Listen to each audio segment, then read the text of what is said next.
Uh, Hello, everyone. My name is Prudence Arsenault. I am the chair of the Creative Writing Department, and I want to welcome you here to this author drop-in with Carrie Fountain. If you are not a member of this class, I just want you to know that you are in Joe O'Connell's 2307 fiction writing course. I guess I have to do a little talk up about the department. So Carrie is here today in this class, but Carrie will also be on the Highland campus tomorrow night, 7 p.m. in the art gallery in building 2000. Please come and enjoy the wonderful work that Carrie has to share with us. I'm going to do a really quick intro of Carrie, like 3 lines, so we can get to the really good stuff of storytelling, story making, and craft. So Carrie Fountain is a poet and a writer of young adult fiction. Carrie served as the 2019 Poet Laureate of Texas, and this feels like kind of a full circle-y kind of moment because Carrie used to teach for us, and so is now coming back, in essence, to teach us again. So I'm going to turn it over to Joe, and let's get to it. Yeah, I just want you to talk to these people. So I'll get going, and I hope they'll have questions themselves. Sure. I was telling my students that you went to the Michener program, Michener Center. I remember seeing him a few years before his death, walking on the hike and bike trail with his wife. It was, wow. Yeah, which was kind of cool. Yeah. But that the Michener Center requires you to do 2 genres. So you did playwriting as your other genre, right? Yes. Yes. In fact, first of all, I don't know if you heard me say thank you for having me. It's so wonderful to be here. It's a real honor to drop into a class. So thank you for having me. The Michener Center, not only do you study in a secondary discipline, I think it is still the same today, but when I applied to the Michener Center, you actually have to send in work in both your primary and secondary genres or disciplines. And so you're kind of locked in. And I spent the whole time I was there wanting, very glad to have had playwriting as my secondary discipline, and studied with Susan Zeter, who is an amazing, sort of fun, foundational writer of children's theater or theater for young audiences. But I spent the whole time there trying to become a fiction secondary. So I ended up taking more fiction writing classes than playwriting classes, though in the end I did have to write a play. You also write in that secondary discipline, and your thesis ends up being both a piece, a collection for a poet. It was my first collection, and a play. So your thesis contains both of those things as well. But yeah, I started studying fiction in college, and then studied again in graduate school at the Michener Center. And I don't think at the time I understood just how lucky I was, because when I was at the Michener Center, I got to study with Dennis Johnson. I don't know if you know who that is, but that's extremely cool. Yes, I mean, he's just a really amazing short. His first book was a book of short stories, and then he wrote these incredible novels. Jesus' Son, this is his first collection of short stories. Highly recommend them. Really a great collection. Weird, he's sort of a weird writer. But yes, so yes, I sometimes now I've taught at the Michener Center as well, and I just find it to be a great, Michener had this idea that studying in different disciplines wouldn't only strengthen your craft, but also that I mean, it's a little bit of a wild dream, but he also wanted to do this in order that, people like, poets could make a living writing screenplays, or, fiction writers could publish books of poetry. And I have to say, all over the course of these years, I have many, former fellow colleagues who have done that, who have gone on to become multidisciplinary writers. And, I think that's it's a very valuable thing. It really is a very valuable thing. When I was in grad school, I had this weird thing. I took a workshop that was both poets and fiction writers. It was combined. Oh, wow. Yeah. And I've never heard of anybody else doing that. And I discovered that poets think very differently than fiction writers. Can you talk about your views on that? Because you've done both. That's so interesting that you say that, because my experience at the Michener Center, and the Michener Center, there were only I think there were 12 of us, right? So we became, also my experience at the Michener Center. I moved to Austin in August of 2001, and our first class happened, and then between our first and second classes, 9/11 happened. So our little 12-some was we sort of had this crazy bonding experience, because we all came from different places. Nobody knew anyone in Austin. And I mean, if you remember that time, that day itself, and then the following days, it was just this we just really hungered down with each other. And I have thought about it a lot. And I think what is interesting, I should preface what I'm going to say with, I'm married to a playwright. And so I have spent a lot of time reading plays, watching plays, thinking about plays with him. And he's also a fiction writer and a screenwriter. And so, this is what I've always thought. I've always thought that playwright of the four genres, excluding creative nonfiction, poetry, playwriting, screenwriting, and fiction. I've always thought that playwriting and poetry are more similar to each other than playwriting and fiction. I think people would assume that playwriting and fiction were very similar. It's like telling stories just in a different way. And that's true. But to me, screenwriting and fiction are very similar. Playwriting and poetry are very similar. And I think probably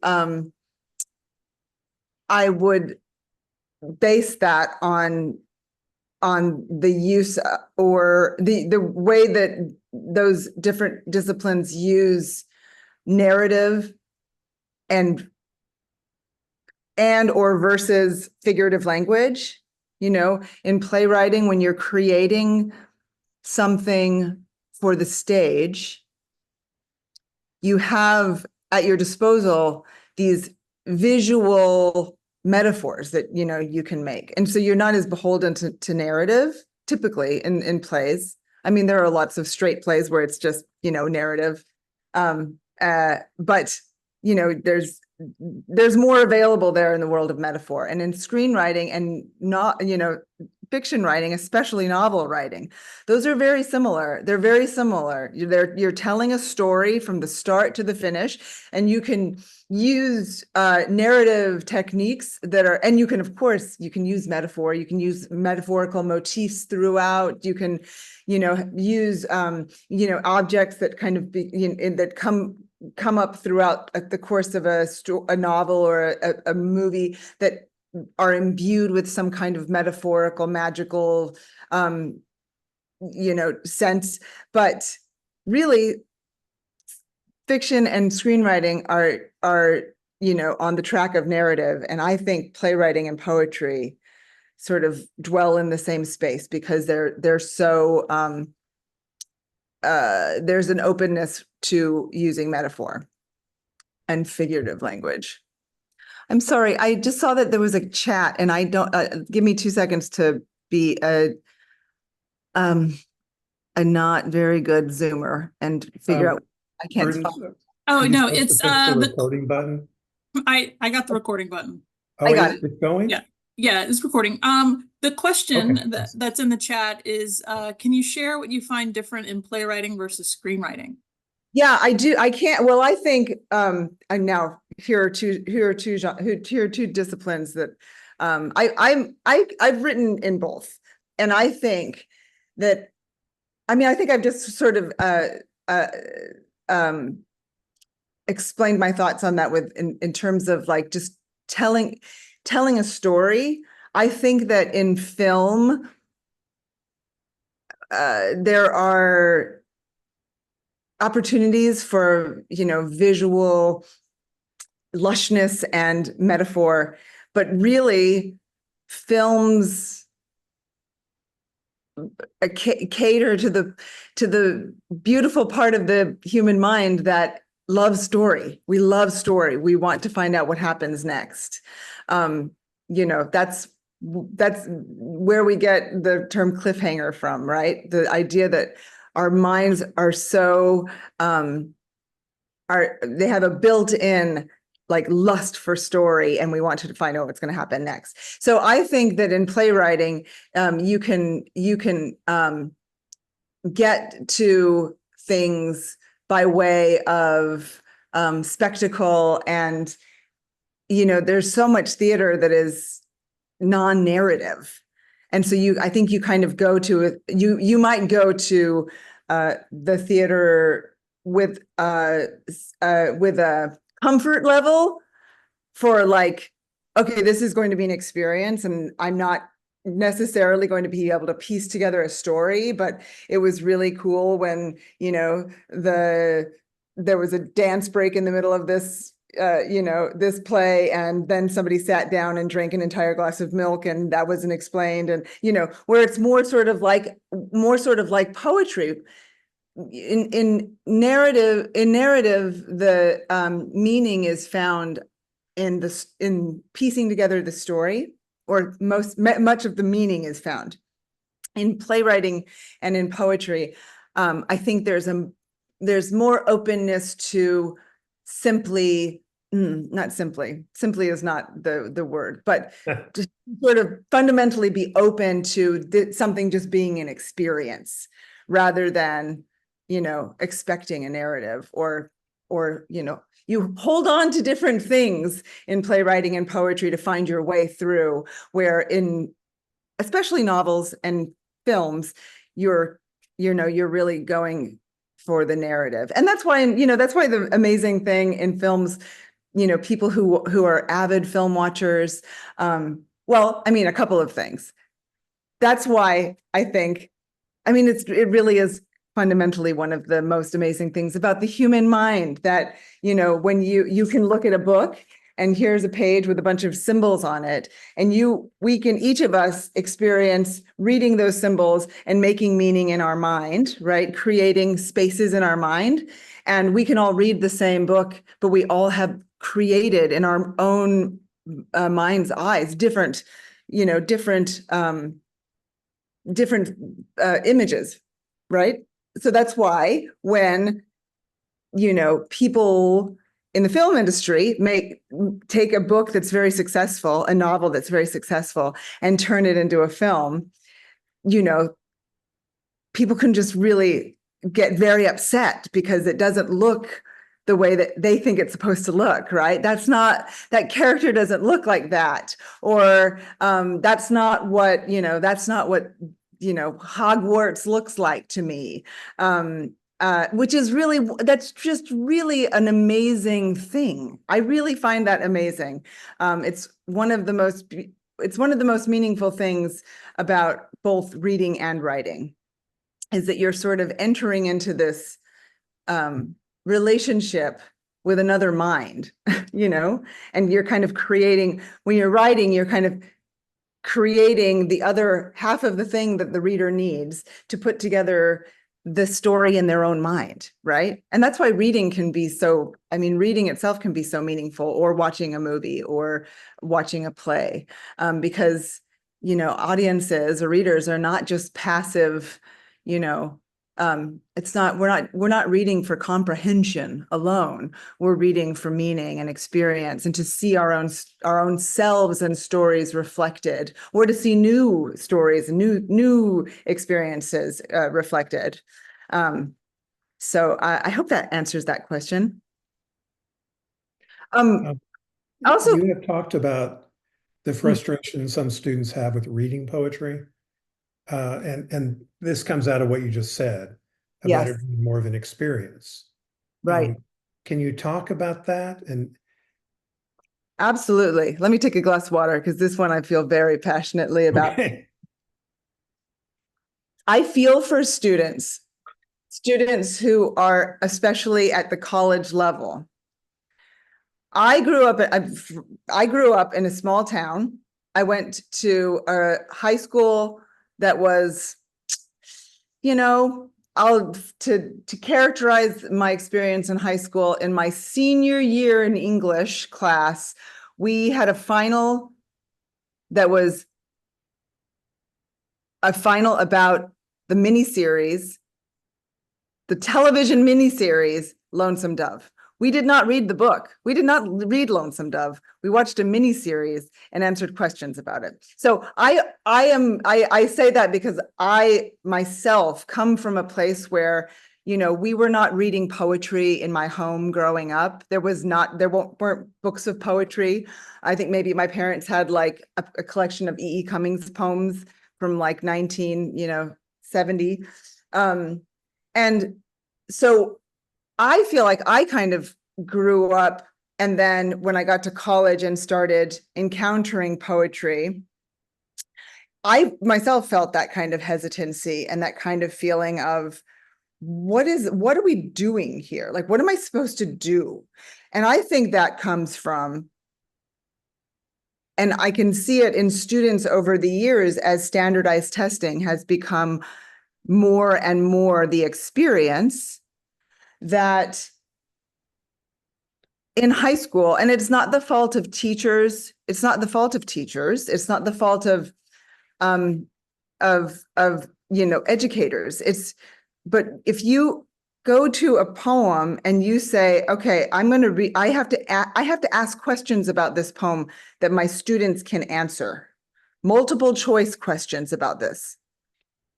That is a very different way of entering into a poem than I think any poet on the planet would ever intend for that. Like that's not why poets write poems, to be answered, to have questions answered about them. So when you get to a place where you're studying or reading poems, and I don't give my students, my poetry writing students, I don't give tests. I very, very rarely will talk about or ask, like, what do you think this poem is about? With some poems I will, and then it's a great conversation. Like we just discussed The Fish by Elizabeth Bishop. And it really is an amazing poem because it's about so many things. So I would say that I am very empathetic to any reader who comes to a poem and goes, oh my God, I don't want to do this.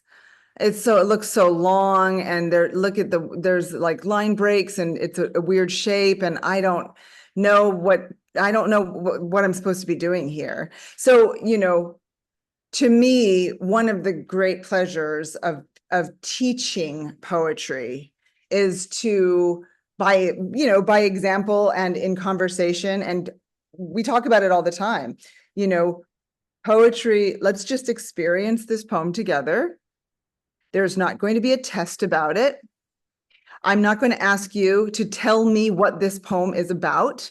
That's not the job of any reader to find out what a poem is about, or to find out what one thing in a poem represents, or why a poet or why a writer made the choice to use that figurative language, or, so I really try to encourage my students to let their guard down a little and just experience the language of the poem as you're reading through it.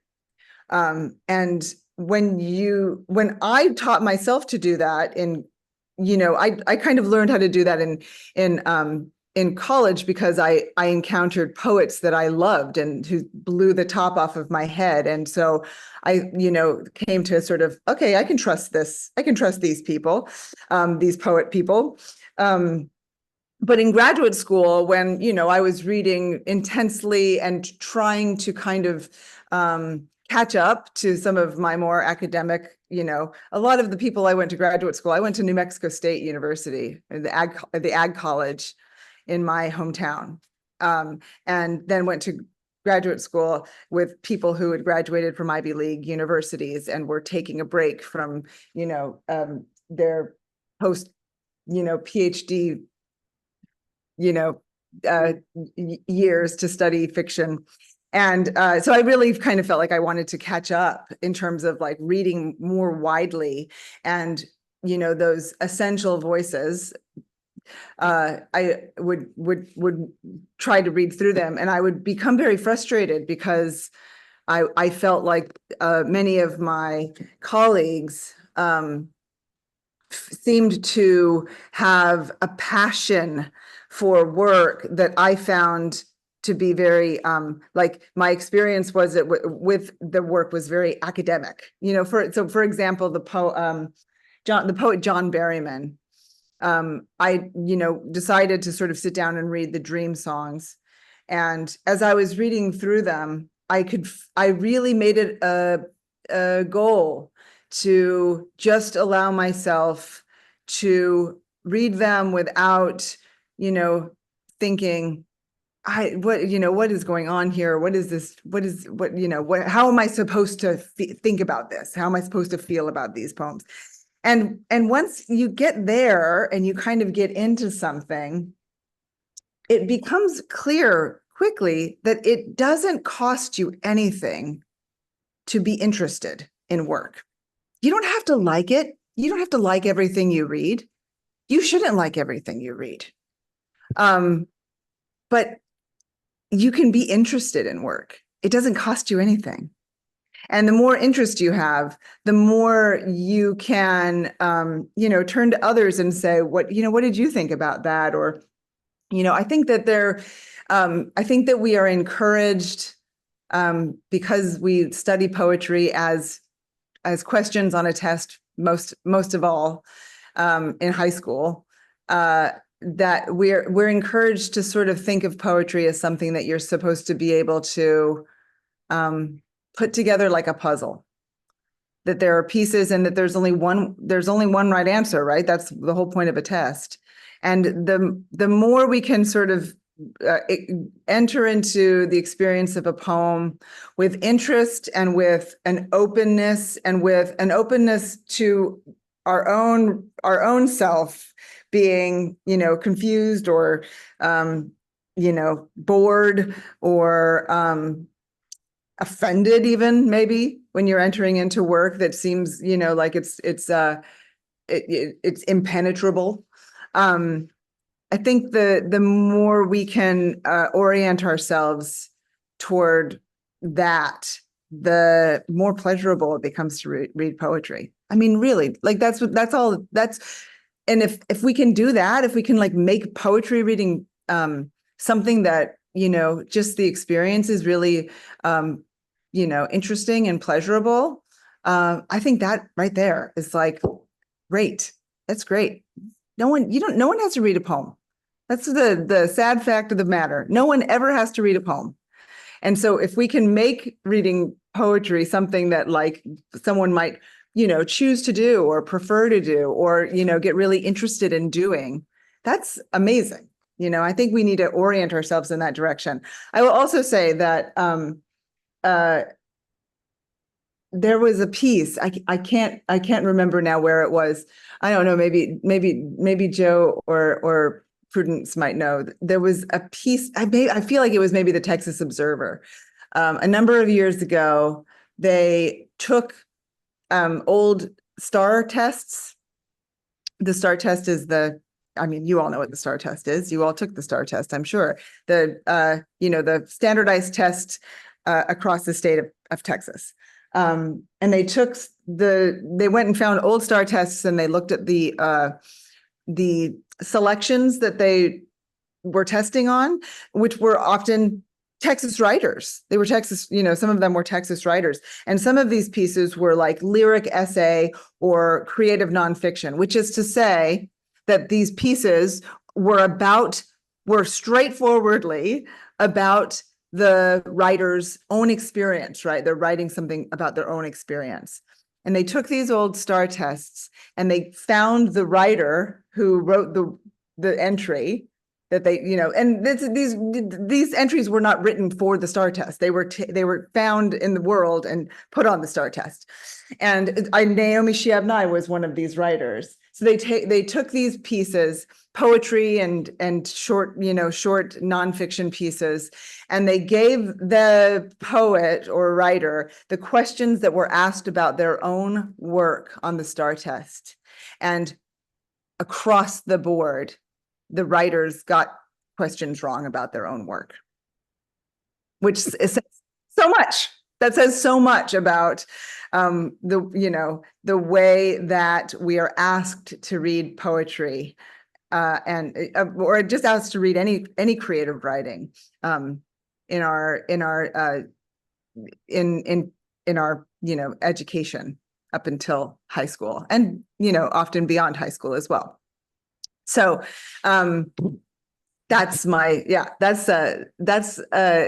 I'm always aiming for with my students, and encouraging them to have an openness to reading work. And I do think that because I teach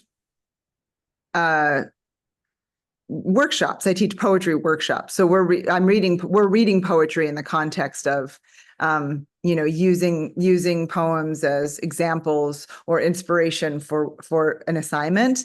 And I find that my students, when we can sort of enter into these poems in that way, obviously very easily can transfer those reading skills and that those observational skills to the writing of their peers in workshops. And so that it also generates much more useful and deeper conversations about their own work. And I think when you hear people having conversations like that about your own work, it helps you think, wow, this is something that people have invested their time and attention in my work, and I'm going to, there's no place where the golden rule works better than in a workshop setting, where you want people to read your work and discuss it in a way, and so you're going to sort of do the same for them. Yeah, we were talking about that the other day, because I was saying that in a student evaluation years ago, a student said about a workshop, he was not really teaching us, we were teaching ourselves. And I said, yeah, that's the goal. That's right. And I think that I remember being, when I was early in college and I thought I wanted to be a writer, and that was really, that was just really out of place in my family. I'd grown up, my father owns a bar, and we have a family business. It's the oldest bar in the state of New Mexico. There were, not only did I not have literary people, writers, or any artists in my family, I didn't even have many people in my family who'd gone to college or even, been. So one of my friend's fathers was a writer, playwright, and screenwriter, which is strange that he lived in my hometown, but he did. I remember asking him, being very kind of scared to enter into a pursuit of writing. What am I doing? Feeling so out of place. And he said, well, you're go study, but like any art form, writing is mostly a self-taught art form, right? And so you can, like in your class where you're reading mentor stories, you can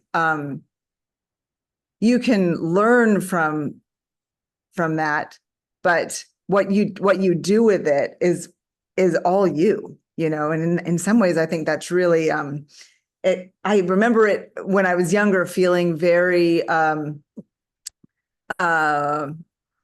oppressive, the idea that I was going to have to teach myself something that I didn't know how to do. But now that I've been writing for all of these years, I think, oh yeah, that's actually like a really beautiful thing, because there is no doubt that every single one of us, the experience of being human, you have everything you need already in you to be a writer from right now, not, oh, let me go out and live life and let me take a trip to Europe and let me, or, Sinclair Lewis, let me go work in what is that called? With the place where they process meat. What is that called? Like a meat packing facility or whatever. Yeah. You don't have to go out and have these experiences. Your experiences thus far, Flannery O'Connor says, anyone who survived their childhood has enough material to last them an entire writing career. And she says something like, if you can't make something from a little experience, chances are you won't be able to make something from a lot of experiences. So, so the idea of writing being a self-taught art is really just an affirmation that you have you have it in you already, and you can go, oh wow, I think that's amazing, the way that writer does it in this short story or in this poem. I'm going to try it too. I'm going to try to do it. I'm going to try what they're doing. And that's how you develop your own skills. And that's how you develop your own voice too. It seems a little contradictory that using other writers and going like, I kind of want to write a Raymond Carver story of my own, and going at it, doing that. I think people think, oh, that's just imitation, but it's not. That's how you learn your skills, right? That's how you learn what you do, is by, you see people all the time in art, in museums, right? Sketching the works of the masters. And no one's going to sit and go, oh, why are you doing that? That's a waste of time. Van Gogh did it right there. You're just copying Van Gogh. That's obviously, like, that would be ridiculous to think that, because really what you're doing when you're sitting there and looking at how a master does it is that you're learning your own strokes. You're learning how you apply the pressure on the brush to achieve that thing that isn't like Van Gogh, that is yours. Yeah, I love that. I'm also impressed that you read your student evaluations. Oh. I'm kidding. Let's talk about your novel, I'm Not Missing. Sure. Where did this begin? Well, I started writing this novel when I was in, when I was just out of school, maybe. And I was really, I don't know why it was, but maybe just because I had very strong and important friendships when I was in high school, that when you graduate from high school, I think it's just it's like such an inherently dramatic place in life, and you're in the journey of life, where you're sort of standing on the precipice of adulthood, and you're sort of looking around and you're going like, I've never, the friends that I had at the end of high school, we were all sort of like kind of individuals. So, we were very, individuals who found each other, right? And so we were very committed to each other. And just, in the way that only high school students can be, we were just like so nostalgic at the end of high school for like what we'd been through. And it's always just seemed to me like a great place to make a story, because there's so much drama in that moment where you're like, I'm so committed to these people and to keeping this moment and to being in this moment and to being a high school senior. But the entire rest of your reality is that you're looking over the edge of the cliff of the rest of your life and thinking, oh my gosh, what am I going to do? Who am I? And so this story is really kind of started with a desire to kind of write a long sort of like love letter to female friendships and how complicated they can be. And so, for a long time, I had these two characters in my mind. One being, sort of one being kind of submissive and one being kind of overbearing, and the way that, you form yourself against your friends and in resistance to, and in collaboration with your friends. That's all just to say, I wanted to write a story about these two characters, and they would not leave me. And they evolved over the course of many years. And when I left my job at St. Edward's, I had a tenure track job at St. Edward's, and I left my job to write this novel, which was the riskiest thing. I still can't believe I did that, because I had no sense of I didn't know that I would finish it, even, let alone that like I would be able to sell it. So I just spent these years with these characters, and they kind of showed me what the story was going to be about. And I also, I think I was very resistant to writing mother-daughter relationships for these two girls, because it can be such a fraught and difficult relationship. And I think I felt like I wasn't up to the task of rendering it, rendering it well. And so, along the way, somehow they've both been abandoned by their mothers in different ways. And which just absolutely did not solve the problem. It only made it, it made it much more complicated when you take the mothers out of the picture, right? Because then there's a hole at the center of both of these girls' lives.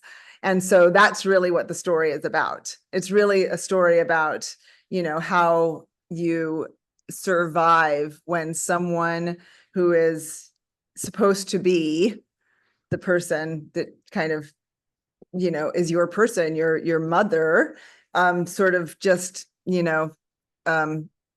both of their mothers for different reasons, just can't do it and walk away.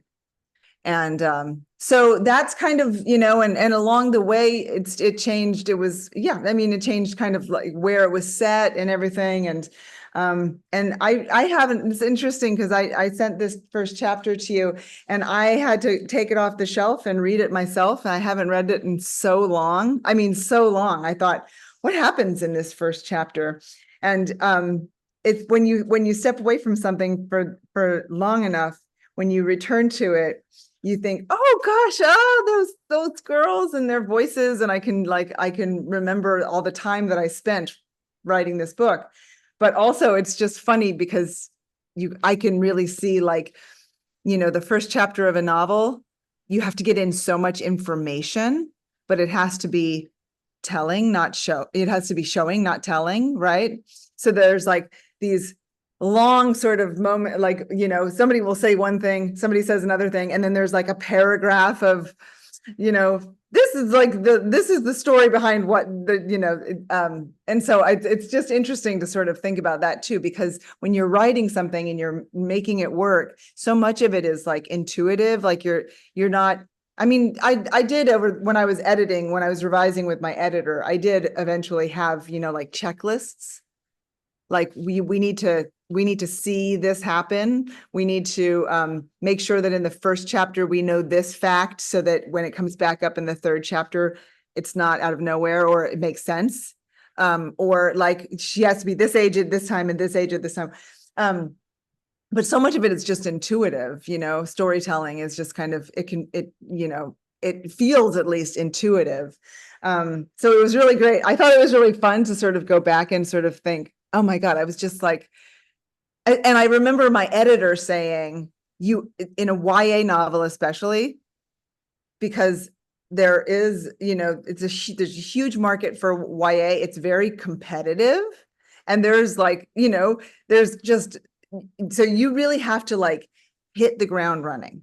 Like, you know, younger readers don't want a lot of like, you know, lyrical contemplation. They want shit to happen. You know, they want stuff to happen. They want it, and they want to be invested in the characters very quickly. And I think that I was like, it was really, I found it, you know, very, you know, against my poetic sensibilities at first, like, just let me, you know, soliloquize about this, you know, desert setting for 2 pages. But it was such great advice, because that really is the key to, that's the key to fiction, is that you have to start in the middle of things and you have to hit the ground running, you know. Yes, and even in short stories. in short stories even more, right? In short stories, you know, a novel is like, you know, in poetry, it's like our aim is to take the entire world, our experience of life on Earth, our individual experience of life on Earth that all of us are having, and go, I'm going to take this and I'm going to distill it down to something very small. So it's like distillation. And in novel writing, it's like, oh, I have this idea about female friendship. And you have to take that little seed and you have to grow a story. And it's so, you know, and you only do that by showing rather than telling. And the best advice I got, I wrote so many drafts of this poem, an embarrassing number of drafts of this book of I'm Not Missing. And, you know, I had already sold the novel, and my editor said, the thing is, something needs to happen in the story. Like, something needs to happen, you know, like something needs to happen. And it was so foreign to me as a poet, you know, just like those basic elements of narrative. Something needs to happen, and you want it, and you need to make it so that your reader wants to find out why and what happens next. And so one of the best pieces of advice I got when I'd sold this novel, but I was like basically told, you have to rewrite it because nothing happens. And I shared it with, he was actually the head, he was still the head at that time of the Michener Center, a fiction writer, local fiction writer named James Magnuson, who was a kind of mentor. He read the draft, and he also said something needs to happen. And he said, you love these characters. I can tell you love them as a writer. You love these characters. So this is going to be hard for you, but you have to make it harder for them at every turn. At every turn, you have to make it harder for them, because that is what people want to see. They want to see people they like doing difficult things and trying to figure out how to get to trying to figure out how to get into or out of whatever they're in, whatever they're trying to get into or out of.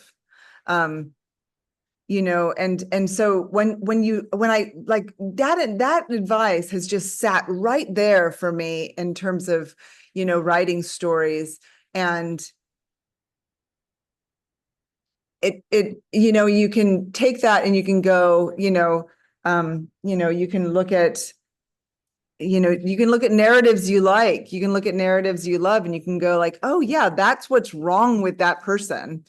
That's what's wrong in their life, and that's what they're trying to make right in their life, and so there are small things and there are big things. The screenwriter, the TV writer, Phoebe Waller-Bridge, who made the show Fleabag. I don't know if anybody saw that show. I heard her speaking about writing, and she was talking about that too, that, you want your characters to be struggling towards something.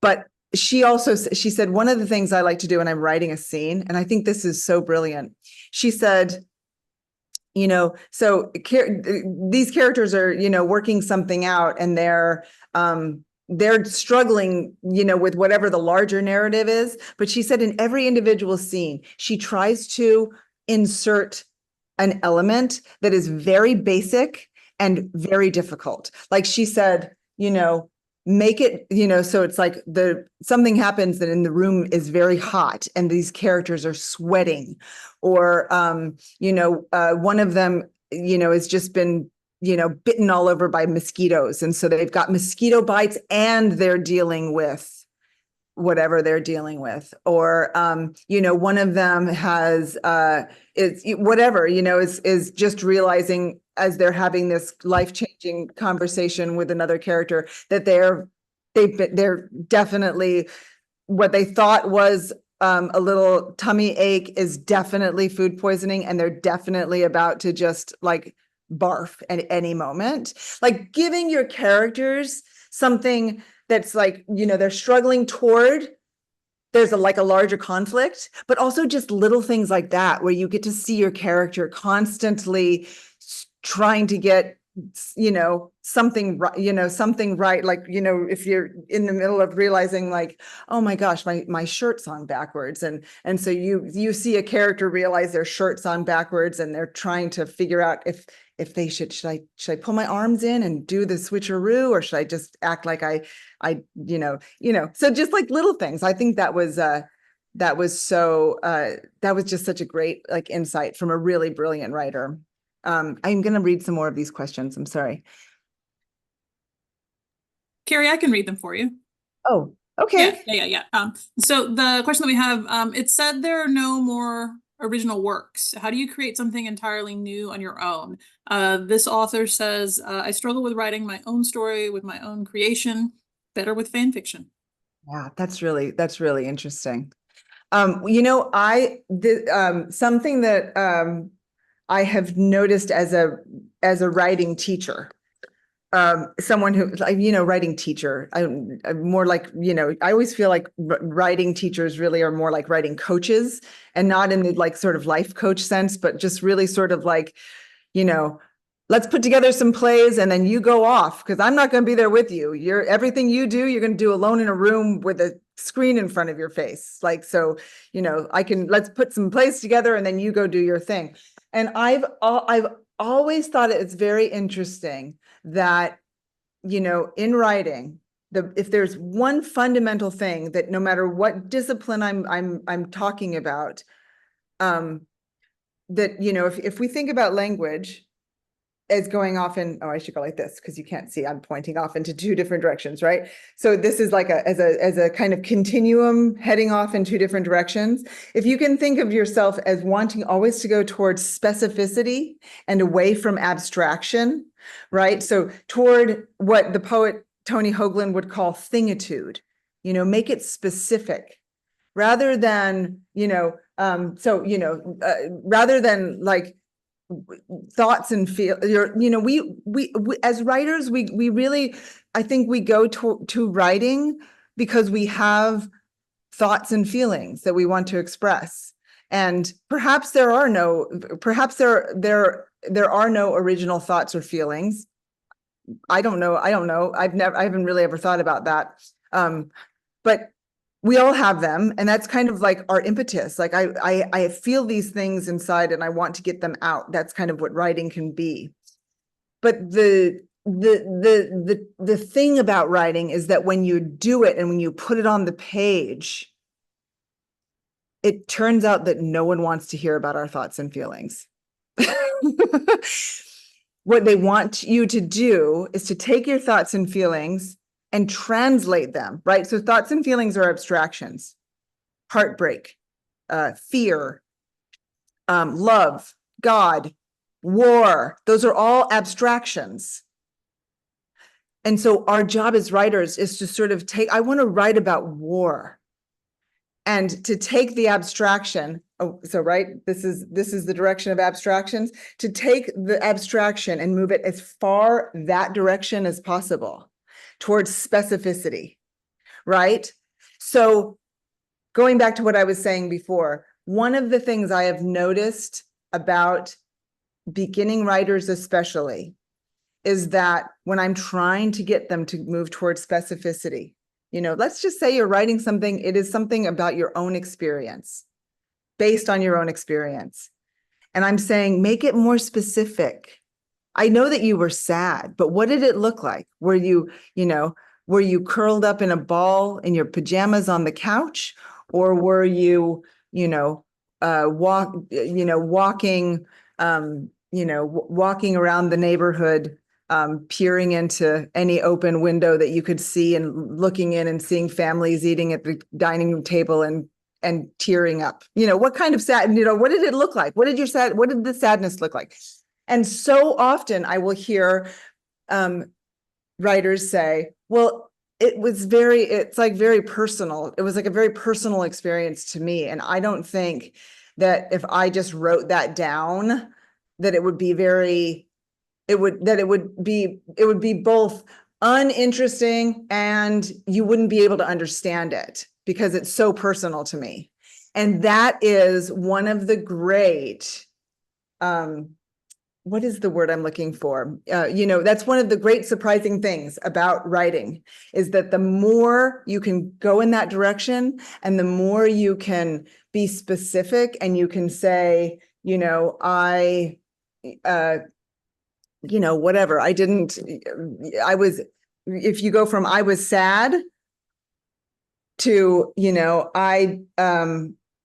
my bedside table was strewn with half-eaten yogurt containers and empty Whataburger chicken finger boxes. Whew, that was that was not from my own personal experience. But right, so that you can show that, and it's so particular.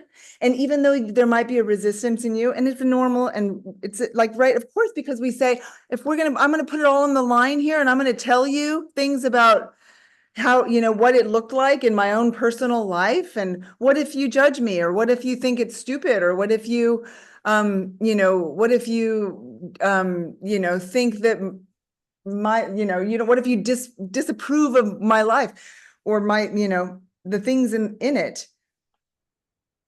Moving in that direction is the only way you can get to that place in reading where a reader comes to, and as readers, I hope you've each been able to experience this at least once, where you read something that is so meaningful to you. That is so meaningful is too vague a term. That feels that is so real to you, so real and so familiar that though when you look up from the page, you can say honestly, I've never experienced anything like that in my entire life, right? I have never been a captain on a ship that is obsessed with a whale, right? But when you look up from the page, you think, that was so familiar to me that I feel like I wrote it. That experience as a reader where something just, our minds are busy meaning-making machines, and stories and poems and movies and all art is like, it sends out a signal. right? And when that signal hits us in that way, it's an amazing feeling. And that's why I always say, if you feel like you don't have anything to write about, just write down 3 things that have happened to you that you've observed in the previous 24 hours of your life. Write it down. Things, just think, I mean, you know, we can do it right now. You can think, what are 3 things that I've observed, saw? So, right, it's in the last 24 hours of your life. So this isn't, you know, unless anybody here has had like a major life event in the last 24 hours, these are going to be small, little mundane things in our lives, right? I took my kids to IKEA, and God bless my son, he's 11 years old, and we were walking through IKEA, which is Swedish, yes? IKEA is Swedish furniture. My son said, we got, you know, you walk through, and he was like so skeezed out by the end. He was like, just like, he needed a window to look out of. He was just so overstimulated. And we were walking through the part of IKEA where all of the shelves are. And he said, you know, this place is like, it's like a big Home Depot for Irish people. He missed Irish people for Swedish people, I guess. And I would, so like something like that. They just, you know, it was a tiny thing. And that might be something that you write down. And then you start, what you do then is that you start harvesting from your own experience the things that make art. Art is based on our own experience. Your life, whatever your life looks like right now, no matter who you are, your life is the basis for great art. All great art is based on the experience of being a human. Artists are not superhuman. They are not sent from above. They do not look down upon the world. They are a part of the world.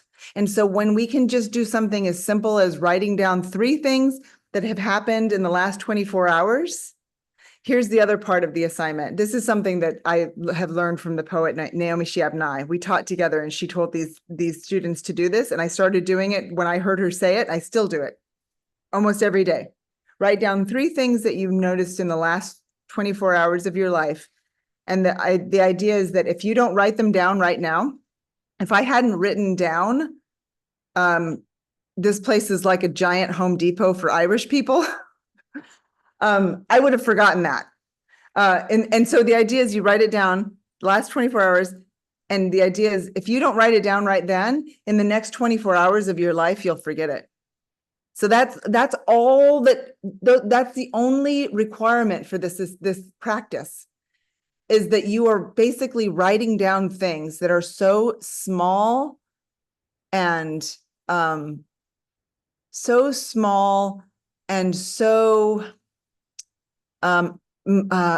word that comes to mind is like mundane or everyday, you know, some things that are so small and mundane that if you don't write them down right now, you would never be able to even remember having seen them or experiencing them within 24 hours of your life, because things, you know, our lives change so much and our brains are keeping up with the now.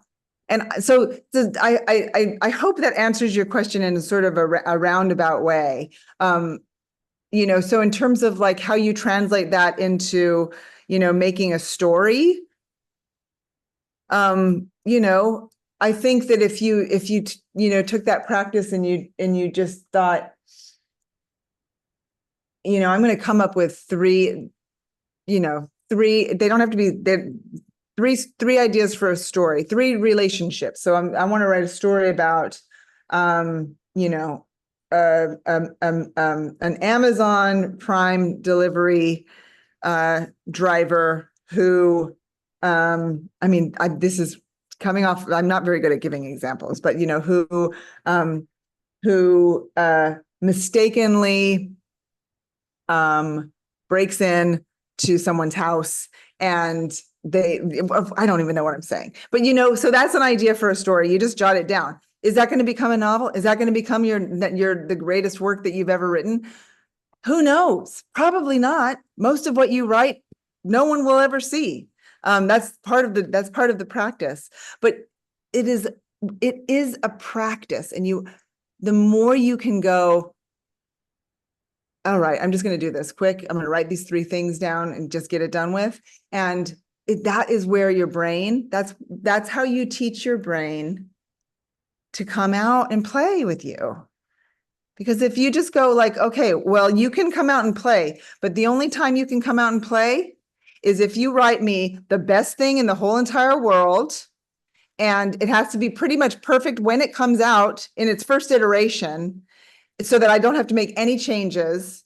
And it will be it's going to be the best story that not only I have ever written, but anybody's ever written. You know what your brain's going to do? Your brain's going to say, thanks, but no thanks. That sounds awful. I don't want to do that. No one wants to do that. So if the idea is just really the best writing advice I've ever heard comes from the poet William Stafford. It's so simple. It is above every workstation, every my desk out in my studio, everywhere I've written since I've heard it, it has been taped above my workstation. Lower your standards.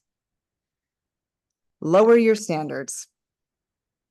If you can look at that every day and go, okay, right, yes, I want to win a MacArthur Genius grant, and I want to win a Pulitzer Prize, and I want to, be the poet laureate of the world. But for now, I'm going to lower my standards, and I'm just going to start writing something. And all of that falls away, and I promise you that is the beginning of a writing practice. And it is still amazing to me because I was a hesitant academic, and I was a hesitant literary community member, and I was hesitant to call myself and think of myself as a writer.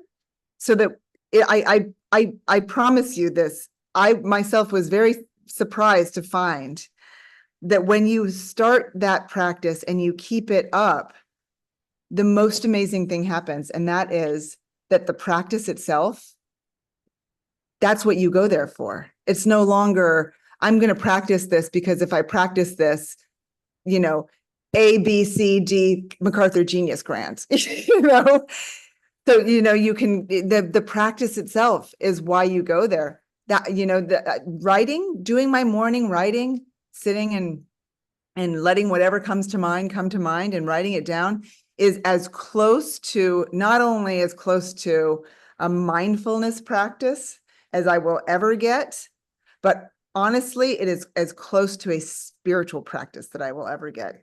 Like, that's the place that I go where, now I've done it enough that every morning my little, it's like my little spirit comes out, like my little, and it's just like looking around the world and looking around the world around you and going like, gosh, writing is simply noticing things, and noticing things is the whole deal. That's really like, that's what, if you feel like you're a writer, that's basically what you feel like you've been put on the earth to do, is just sort of look around and notice things. Okay. My father owns a bar. Is there any amount of you in your character, Sydney? Oh my gosh. Wow. To assume Sydney. You know what? When this book came out, somebody asked me on a blog or something, which of your characters are you most like? And I think people mostly think I must be Miranda because it's in the first person. Couldn't be farther from my own experience. But I think there's a character you haven't met him in the first the Nick Allison event when you hear, but that boy he's sort of, he's the character I think I identify with most, which is, it doesn't mean anything to you because you haven't met him yet.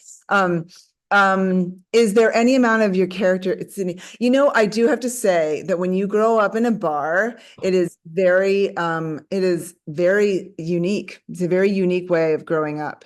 And as I've gotten older and as I've gotten wiser, I have come to understand just how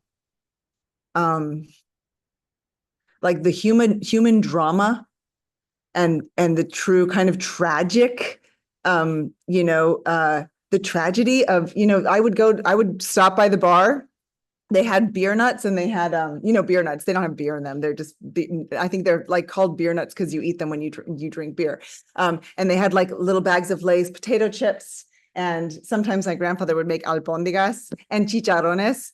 And I would go every day after school. I would go there after school. So here I am, I went elementary school, I walk home from school, stop by the bar, get a bag of sour cream and onion, Lay's potato chips and go home.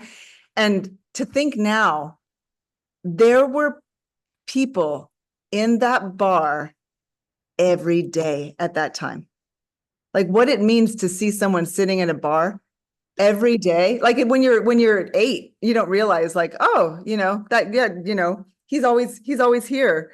But now, as an adult, I look back and I think, oh my gosh, that's, you experience a lot of, a lot of close encounters with alcoholism and other addictions. And so I think I do have a certain appreciation for that appreciation or sort of sympathy, empathy for children of alcoholics. Love her so much. I think that was about Phoebe Waller-Bridge. Fantastic show. Oh my gosh, the second season. I mean, we're just talking about the second season. The second season of that show is like just such a work of art. I have 2 questions. How do you work past writer's block? And then any advice on planning a story without becoming overwhelmed by the details? Right? I really think this is why I was so bad at ACC, in teaching writing and rhetoric and composition, because the way you learn to teach that is that you learn to do outlines, and you learn to outline your ideas, and then you go and you flesh them out in the essay. And I will say this, I have never written an outline in my entire life. I've never written an outline for an essay, for a story, for anything. And I have a 14-year-old daughter who's a tremendously talented, she has a real natural talent for creative writing, and she's 14, and she has, since she was 12 years old, been writing a novel. And when I say, how's it coming? She's still planning it out. She's still outlining it. She's still writing about, doing online research about characters and things like that. And I'm always saying, you just need to sit down and get started, just get it started. And I know what I think writer's block is all wrapped up in that. I think it's all, that's an experience of writer's block to me, that sort of like endless preparation and no one wants to read an outline of a novel. No one wants to read your notes about your characters. People want to read your characters, so as it goes back to what I was saying before, as the work that we need to teach ourselves as writers, we can talk about craft, we can talk about our particular areas of scholarship and expertise as readers and scholars. But what it really comes down to is teaching yourself how to deal with yourself. Everything you do in writing happens alone in a room, right? No one is going to force you to do it. And so the real work is in teaching ourselves how to talk to ourselves and say, okay, you're overthinking this. Just, all you need to do is have the writer Emily Rapp, who I went to, she's a creative nonfiction writer and has published some very beautiful books. And when in graduate school, she would say, I can't come because I have to do ass glue for an hour. And ass glue was, I have to glue my ass to the chair for an hour. And anybody can sit for an hour. You can do that. Even if you end up writing on a sheet of paper for 1 hour, I don't know what to write. I don't know what to write. Eventually you will write something. If you sit there for an hour and you just let whatever comes to mind come to mind. So, I would advise, and maybe it doesn't have to be an hour. You can start out with 5 minutes at a time. And if you can really wrap your mind around the idea that sitting down for 5 minutes, making the decision and doing it willfully, I'm going to sit down for 5 minutes, and I don't have to write a single good thing. I don't have to write a single thing. I can write, I don't know what to write for 5 minutes, if that's what it comes down to. And when that 5 minutes is over, I'm going to celebrate that, because that is hard freaking work. It's hard to do. And every writer knows it. Every writer knows it. I don't believe there are many writers who find it really easy to start writing. Ernest Hemingway would, his whole thing was that when he would end a writing session, he would end by starting a sentence in, whatever he's working in. He would start a sentence and he wouldn't finish it, so that he knew that at least he knew when he sat down the next day, he had one thing that he knew he had to do, which was to finish that sentence. And once you finish that sentence, why not just write another one? So, I don't mean to be too harsh on my 14-year-old and endlessly planning her very elaborate fantasy novel. Carrie, we've got about 6 minutes. So Okay. we've got time for this one last question. When you're working on a poem, how do you know it's finished? Do you feel like a sense of finality with novels and short stories? No, definitely. I don't think ending a poem and knowing when a poem is finished. I always advise that. This is so funny, because I'm like a little old fashioned, and I use, when I write on my computer, I do a lot of writing by hand. And then when I put it into the computer, if I work on a poem, it'll be like, whatever, the kitchen floor 1, that'll be the first draft. And then if I go back and work on it and it changes shape and there's lines that I've taken out, or there's things that I've put in and it's become shorter, I've changed whatever, drafting I do, the next time I come back to it, I always save that as the kitchen floor 2, the kitchen floor 3, because in my mind, it's really important to know, as I'm drafting it and I'm working toward the ending of a poem, or not the work toward the ending of a poem, but toward finishing a poem. I always want to know, like, no matter what I'm going to do today, I can always go back to what I had yesterday. Like, I can always go back because the danger, I think, in finishing poems is not in finishing them or considering them finished before they're finished, but in writing them after they're finished. I think you like to sort of like get a poem to a place where it has a little spark and a little energy and a little mystery at the end. You don't feel like you're going out on the violins, or you're over explaining, there's not a stanza at the end of the poem where you are like, do you get my metaphor? Where you sort of have to, that's an instinct that we have as writers, is like, I want to make sure that people are understanding it. So I'm going to really put a pin on that. There's a danger in overwriting, and I would say that the danger is in overwriting, not underwriting. So the way that I feel comfortable continuing to work on a piece is by always knowing that I have draft 1 through 8 million right there, and I can, oftentimes I will, there are times in poems when you are like, sometimes you'll even have like, this is what started the poem. This was the central image that I came up with.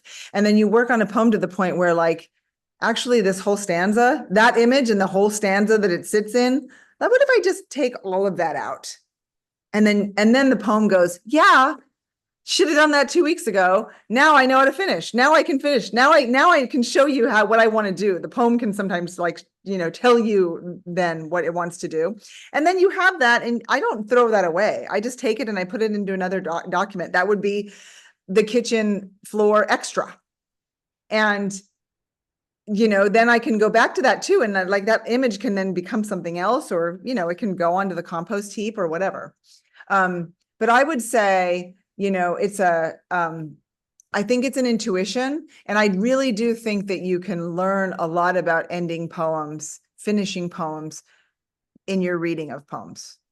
And really, you can be very judgmental if you want in reading poems in books of poetry, taking a book down and reading a poem and going like, if the author came and said, here's my poem, I want you to take out 10, it needs to be 10 lines shorter. And you can take from anywhere. You could go through and go, okay, well, this can go, and this can go, and this can go. It's very rare that things are missing in poems, I find. It's much more common that there are things that are being stated twice, or there are things that are being stated by way of image that are being shown and then being told. So that's like a little redundancy. Or there's something where, something is implied in the showing and then it's, explained. So yeah, I hope that helps. Thank you so much. Thank you. Oh gosh. Well, thank you, Carrie. Just talked so much. I hope I great. Too much. Yeah. You did a great job. All right. For my students, look on Blackboard for the 4 stories. You don't have to do anything but read them. The fiction mentor stories we're going to talk about on Monday. And you should be actively working on your second story. Don't procrastinate anymore. Yeah. And I want to do our final, Carrie, thank you again so much for dropping into this class. I hope that some of you will attend the reading tomorrow. Keep in mind, yes, we are on campus, but we also have a live stream link. So if you can't make it to campus, we'd love to have you in that space as well. Thank you for your questions. They were good. Yeah. They were very good. The word that's coming to mind is juicy. They were meaty. They were really, really good questions. So thank you for that. And I hope you have a really great semester of really great writing.